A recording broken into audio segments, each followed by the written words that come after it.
नमस्कार स्वागत करुच्ची आज मुख्य गुरुत्वपूर्ण खबर को आपण मानकु दर्शक बंधु एबे आम हस्तगत होता खबर रही पाणीपाग संपर्कित शीतलहरी संपर्कित एवं भीषण घन कुहुड़ी संपर्कित एवं पश्चिमा झड़ संपर्कित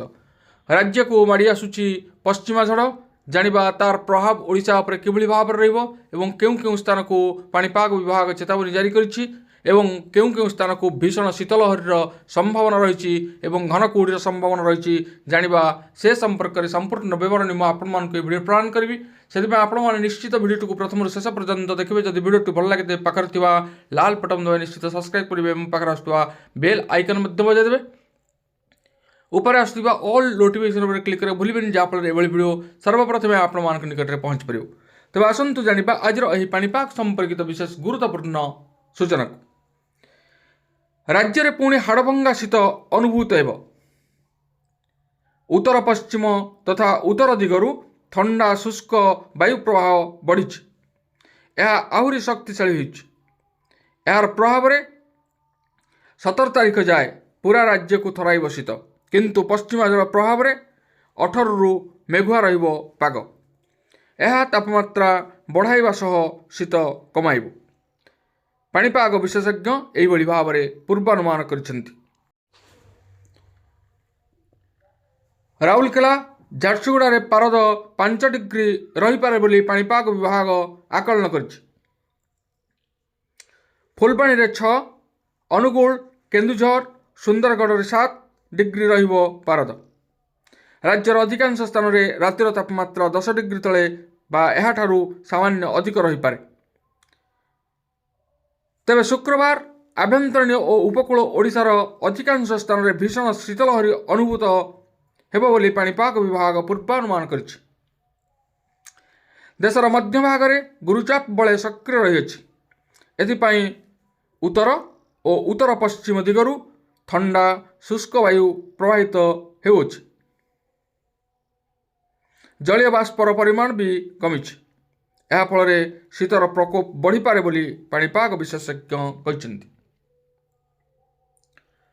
जी उदयगिरी रे रातिर तापमात्रा पुणी थे 4 डिग्री तलू खसी यह राज्यर सबुठु ठंडा स्थान पलटि झारसुगुड़ा रातिर तापमात्रा स्वाभाविक 5.7 डिग्री खसी जाइए एठारे पारद 6.4 डिग्री रही अनुगुल रे स्वाभाविक 5.6 degree Cuttack 3 degree Bhubaneswar 3.1 degree एवं 7 सहर रे पारद 10 डिग्री तले रही। जातीय राजधानी दिल्ली रे ऋतुर सबुठारु ठंडा दिन जहाँ 2.9 डिग्री सेल्सियस रेकर्ड करा सहर प्राथमिक पाणीपाग केन्द्र सफदरजंग रे 2023 परठारु जनवरी रे सर्वनिम्न तापमात्रा 2.9 डिग्री सेल्सियस रेकर्ड करा जनवरी 16 2023 रे सर्वनिम्न तापमात्रा 1.4 डिग्री सेल्सियस को खसी आसाला। पालम रे सर्वनिम्न तापमात्रा 2.3 डिग्री सेल्सियस रेकर्ड करा बेले